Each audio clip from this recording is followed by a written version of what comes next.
Stevens wanted to go through different parts of songs that would show how the content was passed down through these inspirational samples and interpolations.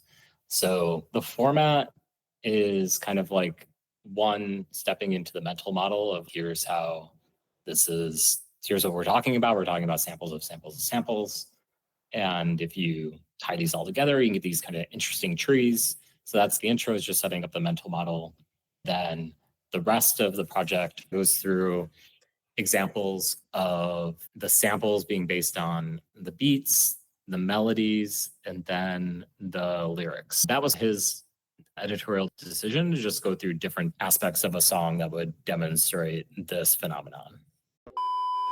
So hi everyone, welcome to another episode of Secrets of the Viz. This week we have a special guest, Matt Daniels, who is from The Pudding. So we are expanding a little bit out of Tableau, just going into the other tools in the data viz world.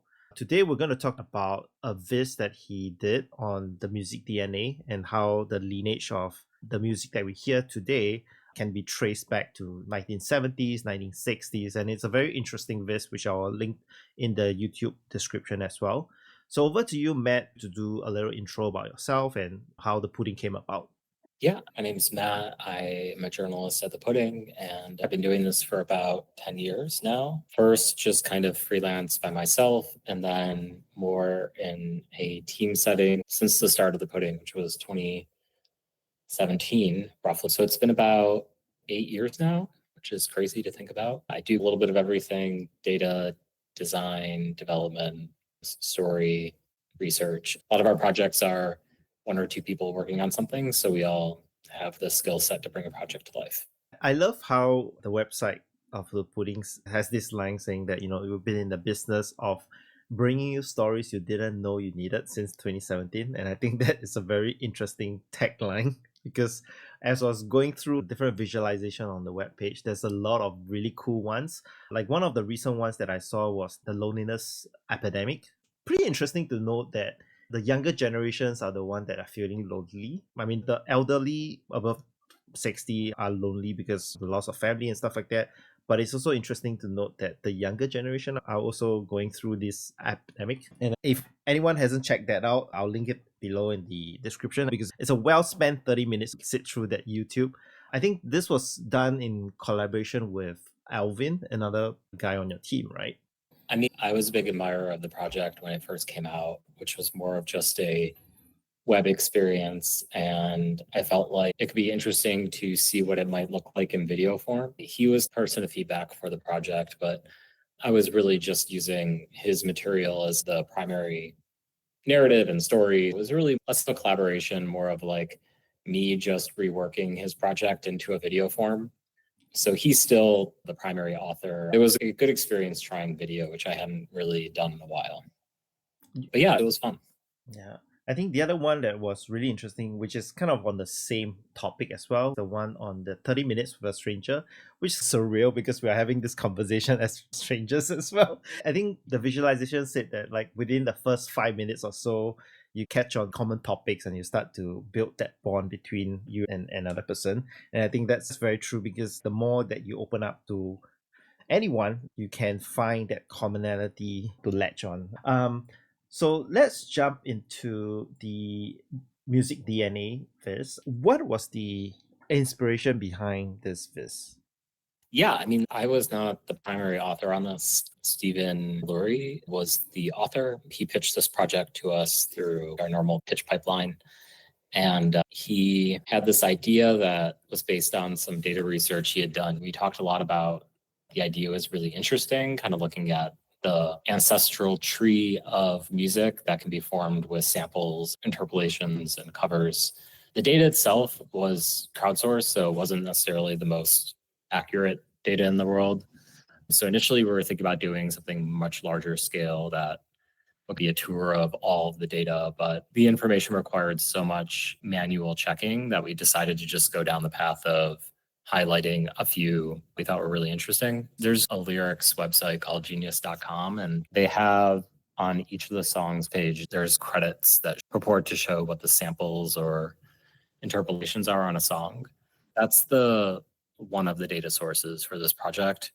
The data initially came from Genius, but it's very much based on desk research that Stephen did, validating that these samples and interpolations exist and going through the actual credits of the song. So I think this is really interesting because this is not your typical data set with actual data rows and columns and stuff like that. Because if we walk through the entire Viz, you have all these segments where you have audio playing on the original, like, Raise Charles, I Believe to the Soul. And then you have an audio that played for a different song that interpolates from the previous one.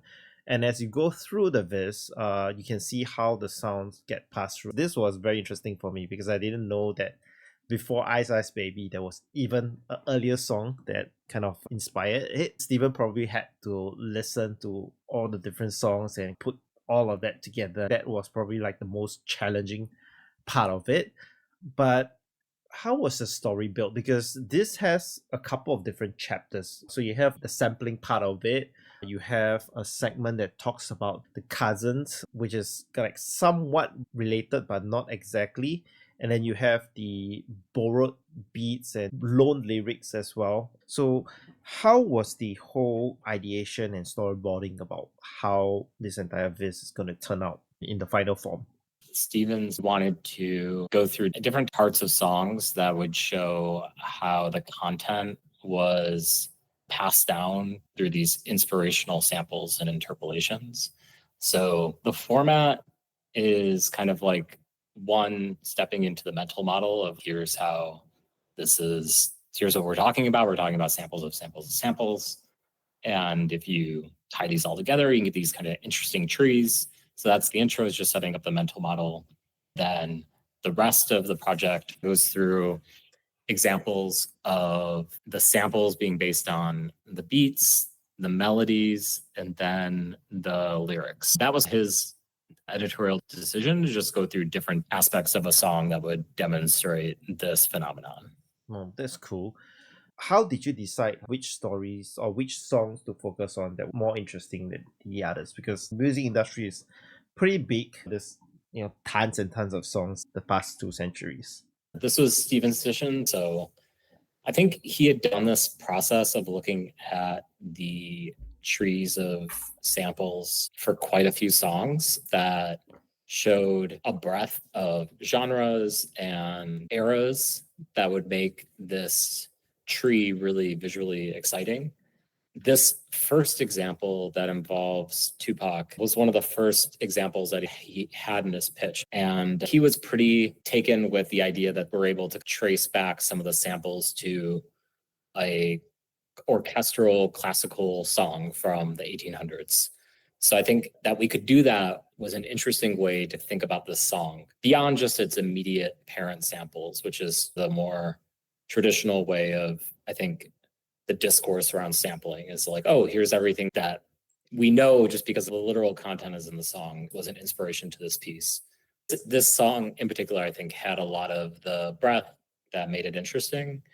And I think that's the same for the other examples. You can hear the sample maybe very easily. I think that's probably really important. Sometimes it's really obscure to hear when you're just comparing the songs.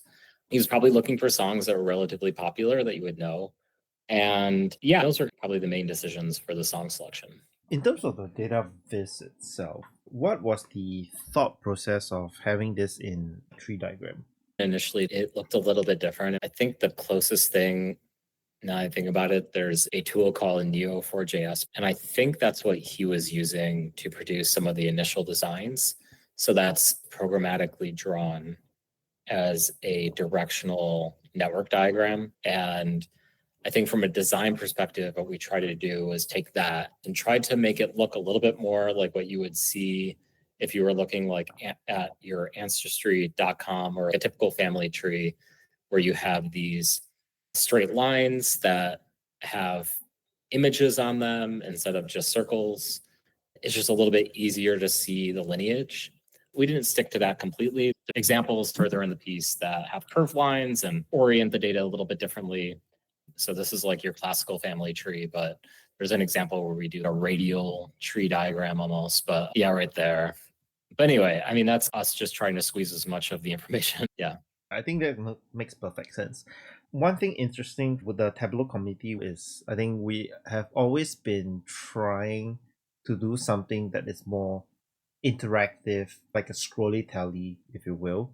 But unfortunately, Tableau isn't a tool to do stories like that. What are the tools that were used to create an experience like this, and where someone could potentially get started in it? Yeah, I mean, depending on your code fluency, there's a lot of options. Something like this doesn't need to be based on code. It could just be drawing images. You could do them in Photoshop or Illustrator or Figma. And then it's just a blog post. I've seen a lot of people use story maps from ArcGIS or Esri. That's a no code tool to do some interesting scroll driven stories. I know Flourish has a plugin that allows you to do some interesting scroll based storytelling. And then if you know how to code, there's a lot of options. But those are probably the two that come to mind if you're just not familiar with JavaScript or something like that. When I saw this, the first thought that comes to my mind is D3, but I think D3 is a little bit intimidating for someone that doesn't come from a coding background, because you do need to have a strong foundation in CSS and JavaScript and so on and so forth. Yeah, I mean, this project doesn't have any D3. And I think D3 today, or historically, was just a very early tool that you could manipulate a web page with. But yeah, if you're making a line chart, D3 is great. We're using React, Svelte, Vue. There's a lot of libraries out there to do interesting interactive work now. Sounds good. I think this would serve as a very good inspiration for anyone in the Tableau community to venture out of the norms. Is there anything that you want to shout out, or something that you guys are working on that you want to tease the audience a little bit on? We have a few projects coming out that I'm excited about. We try to share previews on a Slack channel that we give the patrons access to. But yeah, I don't want to spoil anyone's projects, especially if they don't get published for whatever reason. Nothing specific to shout out. So you've been in the business for over 10 years. What would you say is the emerging trends in data maybe in the next couple of years? Because I think there's a lot of unrest within the community, not just Tableau, on the rise of AI and so on and so forth. I know Alvin did a article about AI recently as well. He used AI to ideate the different things just to prove his point that the human intervention is still needed in terms of creating data-rich stories. What are your thoughts about it? Yeah, we've used AI plenty of times for research or just speeding up the storytelling development process. We've used it a ton just to help ourselves learn technical things that we might not know. What a time to be alive. You can learn basically anything without having to spend endless hours Googling or Stack Overflowing. I don't think of it as cheating because I'd just be literally copying pasting from somewhere else. And as a learning tool, I think it's a huge asset if you are a bit patient and just try to understand what you're copying and pasting. Because for even with D3, like the creator Mike Bostock, I would copy and paste his code all the time. I had no idea what it did. He's an incredible programmer, so a lot of it was super difficult to read. And even today, AI would be a resource to help explain what I was looking at. I've seen some models out there that can produce charts relatively quickly, that can produce dashboards. I mean, there's so many things that it can create now. It's pretty incredible. And then a lot of content is just consumed in video now. So I just am really excited about what people are doing in video as it relates to data storytelling. I think an area where I've seen a lot of innovation. Oh, that's cool. I think you might be right on that, because there was a time where we see a lot of those explainer videos. It sort of died down a little bit, but I think it's making a comeback now. So I'm really excited, because I think AI does simplify a lot of those processes. Even for me, when I do video editing, I use Descript, which is a video editing tool that has an AI transcription feature, so I can easily edit through the text and everything. So it does help. And yeah, thank you again, Matt, for spending time with us, for walking us through the amazing music DNA Viz. I hope everyone learned something from this, and we'll see everyone at the next episode. Thank you. Thank you.